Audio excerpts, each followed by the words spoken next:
जी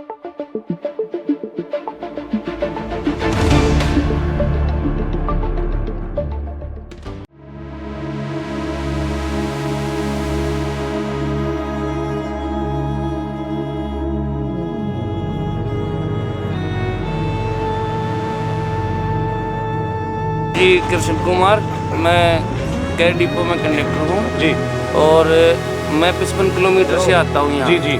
तो मेरा 150 रुपये का डेली का पेट्रोल लगा लो और घर का खर्चा लगा लो, एक 18,000 रुपये सैलरी आप मान के। किसी ने नहीं समझी। आज हमने 7वां दिन है बैठे हुए, 13 तारीख को बैठे थे, आज तक बैठे हैं। इतने बैठने के बाद आधी सैलरी मतलब कट के सैलरी आई है। मैं 2013 से नौकरी कर रहा हूँ, 12-13 साल जी।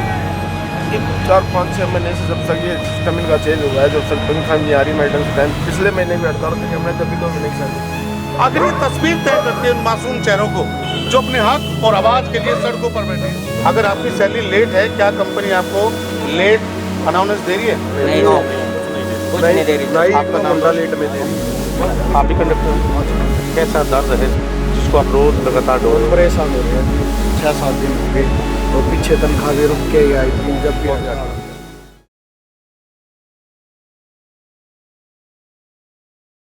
जी कृष्ण कुमार, मैं कैर डिपो में कंडक्टर हूँ जी। और मैं 55 किलोमीटर से आता हूँ यहाँ। जी जी। तो मेरा 150 रुपये का डेली का पेट्रोल लगा लो और घर का खर्चा लगा लो, एक 18,000 रुपये सैलरी आप मिनिमम मान के चलो। कब से कार्यरत है आप? मेरे को 14.5 साल हो गए। कोई एरर उन्नति नहीं हुई? नहीं, कोई उन्नति नहीं, बस यही है कि जो 1,500 रुपये बढ़ते हैं वही है। जहां देश की राजधानी में कुशल, सकुशल और कुशल कारीगर के लिए जो प्रावधान है, उसमें सैलरी के व्यवधान 25,000 प्लस का है। और देखो, सबलेट एजेंसियाँ इसीलिए करती है कॉस्ट कटिंग। आपकी मजदूरी का भत्ता काट कर आपकी ही कमाई के पैसे से उनका संचालन किया जाता है और उस संचालन के बाद आपको तड़पाया जाता है। ऐसा क्यों? ना तो टाइम पे सैलरी और अच्छी तरह काम करते हैं, फिर भी ना तो टाइम पे सैलरी मिलती। 2 साल का एरियर हो गया, 1 साल का बोनस हो गया। ना तो कंपनी को ये जवाब दे रही कि हम आपको पैसा देंगे, बस ये है कि आप गाड़ी निकाल लो और अपना काम करते रहो, जैसे पैसा मिलेगा वैसे मिलेगा। भविष्य में जहां सरकार ने वादा किया है कि आगे संचालन डीटीसी खुद करेगी, तो इनका क्या वजूद रहेगा तब? इनका वजूद कुछ भी नहीं है। कहीं भी जाओ, चोरी करो, डकैती करो या कुछ भी करो, उनका किसी की कोई जिम्मेवारी नहीं है। कंपनी ने जो आपको निकालने का टर्मिनेशन ऑर्डर दिया है कि जो आपके पास कंपनी से जुड़े और मतलब इसके जो जुड़ी चीज़ें हैं वो हैंडओवर करे और आपको 31 तारीख के बाद ये जो नौकरी नहीं रहेगी या कंपनी सर्विस में नहीं रहेगी। एक चीज़ है ना, नौकरी रहो ना रहो, मैं तो एक ही चीज़ मान के चलता हूँ। लेकिन जो बच्चों का जितना भी हिसाब है, एरियर बोनस जो पीछे का जिसका घर नहीं चल रहा है उसका पैसा क्यों नहीं दे रहे, उस चीज़ का जवाब सरकार या कोई तो दे। देखो, सरकार प्राइवेट लोगों को जवाब क्यों देगी?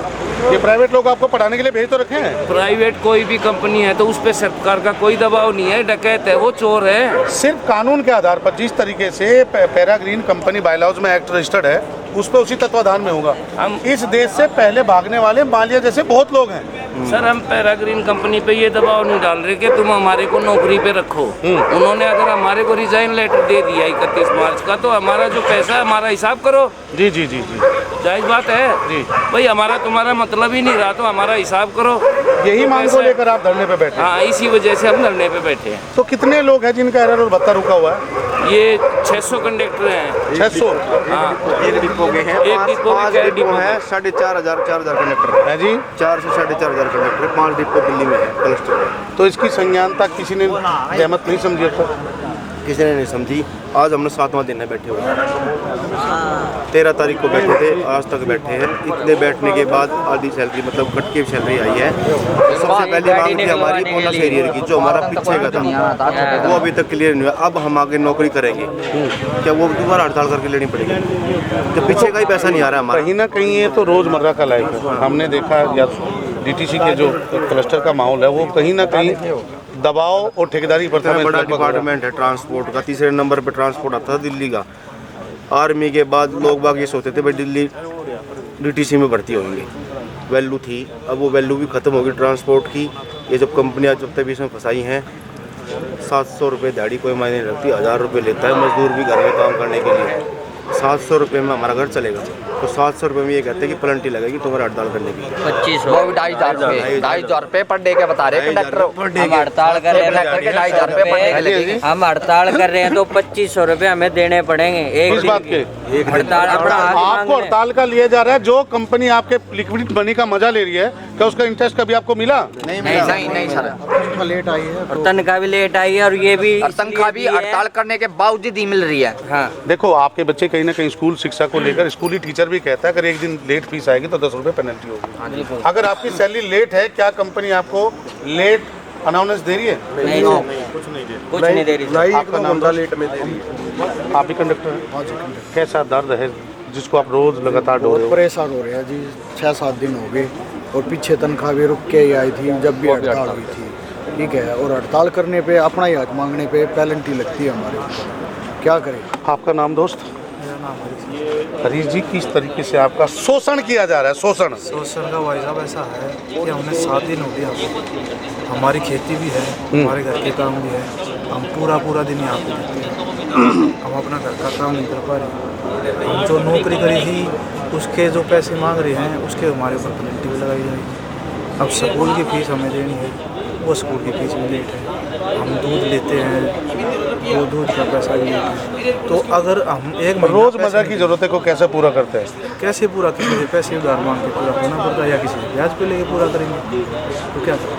अब किसी का ब्याज पे हमने अगर 20,000 रुपये किसी से ब्याज पे ले लिए 2% पे, तनख्वाह तो हमारी उतनी है, वो ब्याज कहाँ से देंगे? हमारी पहले जो ज़रूरत है उसका पैसा पूरा नहीं हो रहा हमसे, हम ब्याज कहाँ से चुकाएंगे? 20,000 का ऐसा हो रहा है, 20,000 रुपये लिए थे ब्याज पे तो वो आज 25,000 या 26,000 रुपये है। उस 5,000 का हम कहाँ से ले गए? हमारी कोई गलती नहीं, हम काम कर रहे हैं फिर भी हमने ब्याज पे पैसा लेना पड़ा। सरकार ने अपनी वाहवाही लूटने के लिए कई सम्मान आपको दिए, कोरोना योद्धा, और सड़कों पर लगातार लोगों को अपने गंतव्य से दूसरी जगह जो भेजने की आपकी ड्यूटी है उस पर लगातार 24 घंटे संचालन रखा, लेकिन अंत में ये देखे किस तरीके से हरास किया जा रहा है। हमने तो देखो जब कोरोना आया था हमें जो ड्यूटी दी गई हमने कोरोना में भी की। हम अपने बच्चों को छोड़कर कोरोना में भी हमें अपनी बीमारी भी देखी, हम बीमार भी हुए जी, ना तो किसी हॉस्पिटल में गए। हमने कोई सरकार ने कोई वो ना दिया था कि भाई ये बीमार हुए थे उनको दवाई दिवानी अपनी तरफ से कहा नहीं सब कुछ।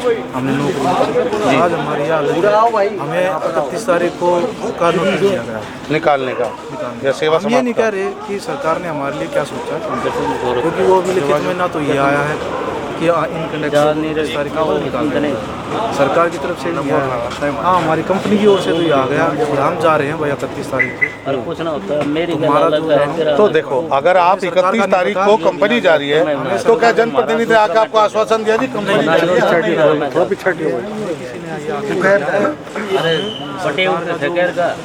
हम तुम्हें रखेंगे या नहीं रखेंगे, हमें अभी ऐसा कोई नहीं आश्वासन दिया गया। हम अपने MLA से मिले या मुख्यमंत्री से मिले, किसी से मिले, हमें आश्वासन दिया गया कि तुम्हें ही रखेंगे। हम ये नहीं कह सकते कि हमें सरकार ने कुछ गलत हमारे लिए कुछ करा है, अभी वो तो आगे जाके पता चलेगा चुप क्या किया है। अब देखो ये जो हमें लेटर दिया गया है 31 तारीख को, उसमें एक लाइन दे रखी है पैराग्राफ कंपनी में, डीम्स हमारा पैसा देगी कौन पैसा देगी। हम किस कंपनी में काम कर रहे हैं? हम डीम्स में काम नहीं कर रहे, हम पैराग्रीन में काम कर रहे हैं। ये तो गुमराह किया जा रहा है। देखो आपकी शिक्षा पैराग्रीन से मांगेंगे, बिल्कुल डीम्स से कैसे मांग सकते? आज अगर हम डीम्स में फ़ोन करेंगे ना तो डीम्स वाले बोलेंगे कि हमने नहीं जानते, हम नहीं जानते तुम्हें। DTC का एक ड्राइवर है पंकज शर्मा, जिसकी आवाज़ बुलंद ने सरकार की जड़ें हिलाई है। पंकज ने केवल अपने हक की बात कही, उसको देखो कितना बड़ा नतीजा मिला। आज आप कह रहे हो ये कहीं ना कहीं पीछे से कवर करके कल आपकी भी कटिंग करेंगे।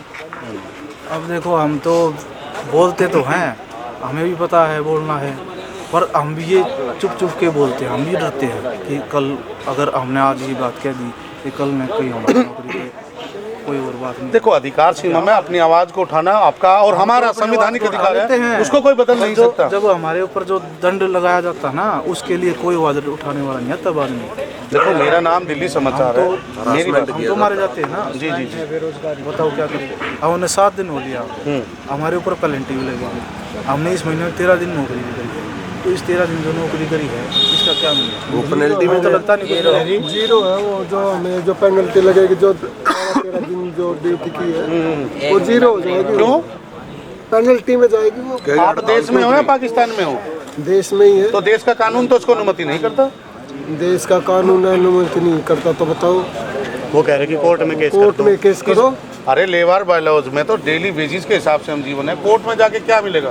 देखो कहीं ना कहीं वहाँ पे भी अपने पैसे खराब करने में तो कहीं ना कहीं सरकार गुमराह।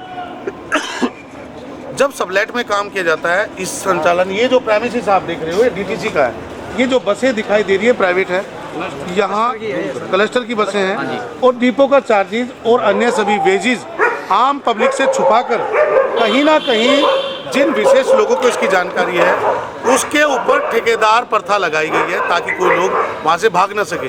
मेरी मौजूदगी अभी कैर गांव में और कैर गांव के आसपास के जो दबंग गांव हैं वहाँ के मजबूत लोगों को इसका आधार बनाकर लोगों पे कंट्रोल के लिए रखा गया है। इस राजधानी में देश की जहाँ लगातार न्याय गुहार, जहाँ देश का सर्वोच्च न्यायालय, जहाँ देश का प्रधानमंत्री, जहाँ देश का केंद्रीय कैबिनेट रहता है, वहाँ न्याय को लेकर आखिर जब आम आदमी सड़कों पर होगा तो न्याय की उपेक्षा आखिर किससे रखे? एनसीएस का नाम है डिम्स, DITMS। उसके सबलेट में ठेकेदार से ठेकेदारी कर रही है पैराग्रीन। हम केवल इस संचार के आधुनिक डिजिटल दौर के माध्यम से जिस आवाज़ को ग्राउंड से उठा रहे हैं उसका केवल एक ही नैतिक धर्म है कि उनको उनका न्याय मिले, जो उनका पैसा है वो मिले, जो एरर है वो मिले। इस खबर के माध्यम से केवल यही कहने का एक दर्द, एक आंसू, एक बेबसी, एक लाचारी जिन शब्दों में आपने देखी, एक आवाज़ 1.5 साल की दूध मुही बच्ची और 5 साल का बच्चा, जिस त्यौहार को मनाने के लिए पूरे देश में विशेष मुहिम चल जाती है, वहीं ये रोजगार करने वाले लोग अपने घर में घूंट के आंसू पीकर और अपने बच्चों को थपथपी देकर सुलाने की बेबसी करते हैं, क्योंकि पीछे का जो सिस्टम है वो कहीं ना कहीं दिक्कत में है। ऐसी किसी को और विशेष परेशानी। देश की राजधानी दिल्ली जी, व्यवस्थाओं की राजधानी भी दिल्ली है। और देश की सरकार चाहती है विश्व गुरु बनाना देश को। बेरोजगार हैं यहाँ, भूखमरी इतनी, दिवाली, नया साल, मकर संक्रांति, बिना नहाए हुए यहाँ बैठे थे हम 4 बजे मकर संक्रांति वाले दिन। सुबह 4 क्या जिंदगी बताओ देश के वासियों की, दिल्ली के वासियों की। राजधानी कितनी व्यवस्था की बात है, देश की राजधानी दिल्ली में रहने वाले निवासियों की हालत। तीनों त्योहार हमारे बिना पैसे गए, दिवाली, संक्रांत, बिना पैसों सारे हमने निकाले। परिवार में कौन कौन है? माँ, बच्चे हैं, मिसेज है, दादा दादी है, कमाने वाला सिर्फ मैं हूँ। अपने कहाँ से आप बिलोंग करते हैं? मैं यहीं दिल्ली से ही, केरला बस। अच्छा, अपना घर है, किराए का घर? अपना घर से। तो जब अपने घर के लोग भी बेचैन होंगे, जो लोग दूसरे राज्यों से मजदूरी के लिए आते हैं, उनकी तो हालत बद से बदतर होनी। बहुत ज़्यादा सर, बहुत ख़राब हो गई हालत। 4-4 हज़ार रुपये किराया हो रहा है महीने का दे रहे हैं बच्चे 1 महीने के लिए। बच्चों की तय समय से फीस जाती है। हमारी फीस भी पेंडिंग पड़ी है अभी। जो मौलिक अधिकार है उनसे भी वंचित है। वंचित है सर। आप तस्वीरों से ये देख सकते हैं, आखिर जहाँ देश की राजधानी में अपने अधिकारों की रक्षा के लिए पूरा देश यहाँ टकटकी लगाया बैठता है। आप देख सकते हैं राजधानी में बेरोजगारी की स्थिति, और बेरोजगारी भी क्या, काम करने के बाद वेतन समय से मिलना, एरर सुविधाएं न मिलना, जो छुट्टियां होती हैं उनको लेकर लगातार कंपनी लगातार कट करती है। एक विशेष बात मैं आपके जरिए बता देना चाहता हूँ, जहाँ GPRS ना चलने से भुगतान नहीं होता और एक कंडक्टर को टिकट बनाने के अलावा पूरी गाड़ी की सिक्योरिटी की जिम्मेवारी भी है। अगर गाड़ी में संचालन के दौरान कोई नुकसान होता है तो उसका भुगतान ही कंडक्टर को अपनी जेब से करना पड़ता है। ये बात कथन में कितना दम है? बिल्कुल सही है सर। आप टिकट बनाएंगे या सिक्योरिटी करेंगे? सर टिकट बनाने का काम तो टिकट ही बनाएंगे जी जी। और रही क्या नाम है उसकी जिम्मेवारी की सिक्योरिटी की, तो वो भी पूरा हमारे आपका नाम? अभिषेक जी। किस तरीके से ये लोग मन चाहे तरीके से संचालन कर रहे हैं, केवल देहात होने की वजह से, जागरूकता ना होने की वजह से? हम सर मैं कर रहा हूँ 10 साल से नौकरी जी। लॉकडाउन में जी, ना तो अपने घर की परवाह करके और ना ही अपनी परवाह करके जी, जिंदगी जोखिम पे जान पे डाल के घूमते थे हम। कोरोना वॉरियर्स कहलाते हम दिल्ली के लिए। जी जी जी। ठीक है, फिर भी यहाँ नौकरी कर रहे हैं। किसके लिए कर रहे हैं हम? कंपनी के लिए कर रहे हैं, अपने बच्चों के लिए कर रहे हैं। ठीक है, अगर हमें समय से मजदूरी नहीं मिलेगी तो हमें क्या होगा, कितना दर्द होगा। अपनी वाइफ तक के गिरवी रखे हुए हैं मैंने कहने। अरे परिवार में कितने लोग हैं आपके? मम्मी पापा, एक भाई है, बहन की शादी होगी और छोटा बच्चा है। सुबह आता हूँ मैं, सुबह 3:30 बजे उठ के। आपका कहाँ से आप आते हैं? तड़ोदा गाँव से। अब बता तो कैसे आता हूँ मैं? ये मजबूरी ही कहला रही है, मजबूरी में बैठे हैं यहाँ सब।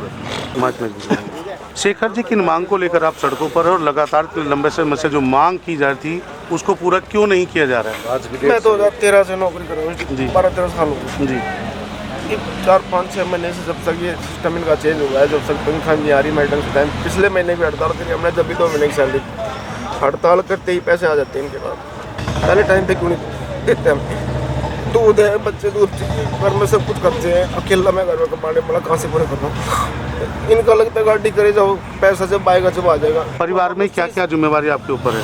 अकेला हूँ मैं, परिवार मेरे फादर भी नहीं है, 1.5 साल की लड़की मेरी और 5 साल का लड़का है। अब मेरी मम्मी बीमार, पैर में फ्रैक्चर ऑपरेशन। परिवार को चलाने का इसके अलावा कोई मैं जरिया? अकेला ही हूँ, जिसके सिवा कोई जरिया नहीं है। तो इतने लंबी हड़ताल की कंपनी को क्या डिमांड है, जब एक वो प्राइवेट लिमिटेड कंपनी जिस एक्ट में मार्च काम? अप्रैल में हमारा एरिया आता है, लीव का पैसा छुट्टी में हम काम करते जी, हैं, वो जी। अभी तक नहीं आया। दूसरा मार्च आ जाएगा, 2 साल का हमारा एरिया होगा। ठीक है, दिवाली का बोनस, दिवाली में बच्चे पैसे नहीं हमारी जेब में। आधा किलो मिठाई लेके जब हमने लक्ष्मी पूजन करी, दुनिया पर पटाखी चुटारी, पापा के इतना से मुँह लेके पापा घर जाए। जी जी जी जी कह रहे नौकरी करनी है करो, पैसे तो अपने टाइम से आएगा, नहीं करोगे तो छोड़ो। मतलब जो ये बिल्कुल बोल रहा है। जो लेबर बायलाज है उसकी उल्लंघना खुलेआम। प्राइवेट सेक्टर की कहावत है 30 दिन काम और 7वें दिन सैलरी। यहाँ सालों साल लेबर कोर्ट का भी ऑर्डर है, 7 तारीख तक तो आ जानी चाहिए। बिल्कुल। तारीख देख लो, आज सैलरी है हमारी। तो कोई एडिशनल चार्ज उन्होंने जोड़ के आपको दिया? काट के और दी है, काट के? काट के और दिया सबके। क्या आप कंडक्टर है, क्या वेतनमान आपका है? वेतन का आज तक हमें पता ही नहीं कितना वेतन, ना सैलरी स्लिप मिलती। कोई ऑफर लेटर अपॉइंटमेंट लेटर? 99 के हिसाब से आती है, 711 के हिसाब से आते हैं। ऑफर लेटर भी नहीं है, ऑफर लेटर भी नहीं दे रहा, कुछ नहीं मैडम, बंदा खाता चल रहा है।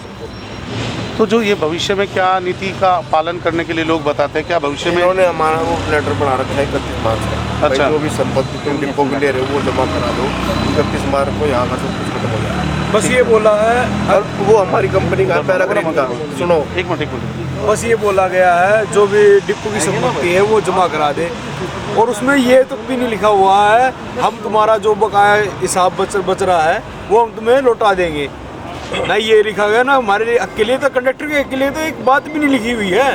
देखो आधुनिक डिजिटल दौर में जहाँ सब चीज़ें ट्रांसपेरेंट है, प्रधानमंत्री कार्यालय से लेकर जमीन तक, ये ट्रांसपेरेंट क्यों नहीं? आपने जो संपत्ति आपके पास है वो रिटर्न करने के लिए आपको बोला गया है, लेकिन जो धन आपका बकाया कंपनी के ऊपर है उसको लेकर कोई जागरूकता या कुछ बात कंपनी ने कही? कुछ भी नहीं लिखा हुआ, एक भी बात नहीं लिखी हुई है। सिक्योरिटी जमा करवा रखी है। बकायदा ये बोला गया है, बकायदा ये बोला गया है। हम स्टार्टिंग में लगे, जब मैं ग्रुप 4 में लगा था, हमने 11,000 की सिक्योरिटी दी। जी। जब वो हमें छोड़ के गए, मेरे को 18,500 रुपये का चेक दिया था, जी। 7,500 रुपये इंटरेस्ट के साथ। जी। ये इन्होंने सिक्योरिटी दी है, एक स्लिप पढ़ाए थे, उसमें रिफंडेबल का कोई प्रूफ नहीं है। पिछली वाली जो कंपनी थी 22,000 रुपये सिक्योरिटी मैंने जमा कराई थी, वो अभी तक लेके भाई थी। उसके मेरे पास उसका प्रूफ है 22,000 का रिफंडेबल का। तो ये बताइए, जहाँ कंपनी ने आपको दे दिया है सूचना कि 31 मार्च को कंपनी बाय बाय कर रही है, और मुख्यमंत्री और ट्रांसपोर्ट मिनिस्टर लगातार कह रहे हैं कि डीटीसी अपने बलबूते कंपनी चलाएगी, तो प्रैवेट लोगों का क्या होगा? कैसी कोई एडवाइजरी जारी की? यही बात करना चाहिए, 10-10, 12-12 साल में नहीं दिया इन्होंने कुछ भी हमारे को, आश्वासन दे रहे हैं, सिर्फ आश्वासन पे आश्वासन है। कल अगर आश्वासन बदल जाएगा तो आपके पास कोई स्थान है जहाँ पर? मैं वही बात कहना चाह रहा हूँ। नहीं, लिखित रूप में नहीं दिया मैडम, हमारे भाईचारे ने भी बोला था भाई लिखित रूप में क्या है क्या नहीं, उन्हें लिखित रूप में कुछ नहीं दिया। सर मैं यही बात एक मिनट सर, मैं यही बात कहना चाहता हूँ सर, अगर ना जो 10-10, 12-12 साल दिन कंडक्टर में हो लिया ना, ये भी एकदम मतलब जॉब चली जाएगी। हमारा 12-12 साल का एक्सपीरियंस है, सारा काम जाना, ये हमारे रोजगार रखे हो गए तो मतलब लेटर पकड़ा दिया, अब हम कहाँ जाएंगे? जिनकी 40-45 साल उम्र हो रही है वो नौकरी कहाँ करेंगे? बात जो नीति है सरकार की, सरकार बदले में दूसरी जॉब देती है, सरकार का नियमन है, सरकार रोजगार पैदा करने के लिए, सरकार बेरोजगार करने के लिए नहीं है। हाँ, तो आपको अपने हमारे पास तो कुछ भी नहीं है सर, कोई लेटर नहीं है, कोई लेटर नहीं है, भाई तुमने रख लेंगे, उसके बाद निकालने का तो लेटर आपको मिल गया। निकालने और एरियर बोनस जी पहले जो मेन हड़ताल हो रखी है, एरियर बोनस के लिए उसका कुछ है बस। उस लेटर में कुछ ऐसी बातें लिखी हुई है, ये बोला गया है कि डिम्स कंपनी है हमारी, जो हमारी भुगतान करेगी, जो हमारी प्रिंसिपल कंपनी है वो डिम्स है, तो डिम्स हमें कुछ पैसा देगी, पैराग्रीन बोलती है ये कंपनी उस लेटर में लिख के, डिम्स हमें कुछ पैसा देगी तो तुम्हें कुछ मिलेगा, कंडक्टरों को कुछ मिलेगा, अन्यथा तुम्हें कुछ नहीं मिलेगा। यानी कि DIMS का हमारी जो 31 DD जनवरी को खत्म हो रहा है है। उस DD का भी कोई भरोसा नहीं है, हमें मिलेगी नहीं मिलेगी, Refundable amount को- रिफंडेबल नहीं है, रिफंडेबल लिखा नहीं है उसमें, रिफंडेबल अमाउंट उसमें भी नहीं लिखा हुआ इंटरेस्ट होता है ये। हाँ एक कंपनी पहले खा के जा चुकी थी। विद इंटरेस्ट होता है ये। देश की राजधानी में अपने हक और आवाज़ को बुलंद करने के लिए जहाँ लोग सड़कों पर उतरते हैं, जिसके लिए देश की राजधानी में जंतर मंतर जैसी स्थान को रखा है अपनी हक और आवाज़ को बुलंद करने के लिए, लेकिन उन्होंने आखिर वही दरवाज़ा चुना जिस दरवाजे पर एंट्री करके परिवार का भरण पोषण किया जाता था। लेकिन ये वो लोग हैं, मैं तस्वीरों से दिखाना चाहूँगा, कैमरामैन से कहूँगा कि इसको ब्लर करके भी तस्वीर रखे, क्योंकि यहाँ कंपनी के जो बायलॉज है उसमें कहीं ना कहीं स्पेशली उन लोगों को टिक कर उनका दैनिक भत्ता काटने का काम और उनके खिलाफ जो विभागीय आंतरिक कार्रवाई है उसके लिए उनको पनिशमेंट जैसी व्यवस्था रखी है, ताकि ऐसी जुल्म जो काले कोट और सफ़ेद अंग्रेज करते थे वैसी व्यवस्था मोदी सरकार के सनातनी भारत और विकसित दिल्ली में किया जा रहा है। आखिर ये तस्वीर तय करती है उन मासूम चेहरों को जो अपने हक और आवाज़ के लिए सड़कों पर बैठे, और ऐसे सबलैट के जो बायलॉज है कानून के उसमें कहीं ना कहीं उनको टैग कर उनका दैनिक वेजेस काटने का प्रावधान। आखिर मैं आज के इस आधुनिक दौर और दिल्ली समाचार के माध्यम से अपील करना चाहूँगा दिल्ली की मुख्यमंत्री रेखा गुप्ता, परिवहन मंत्री डॉक्टर पंकज सिंह और commissioner of labour Vishvendra Singh से कि आखिर अपने हक और अधिकारों की ये मासूम तस्वीर, ये बेबस चेहरा, ये कहीं ना कहीं फफकते होठ और एक अंदर खोप ठेकेदारों के द्वारा जो रखा गया है उसका कहीं ना कहीं कड़े प्रतिबंध और उन वेजेस के खिलाफ सख्त एक्शन कर उनको न्याय की मंजिल तक पहुंचाया जाए।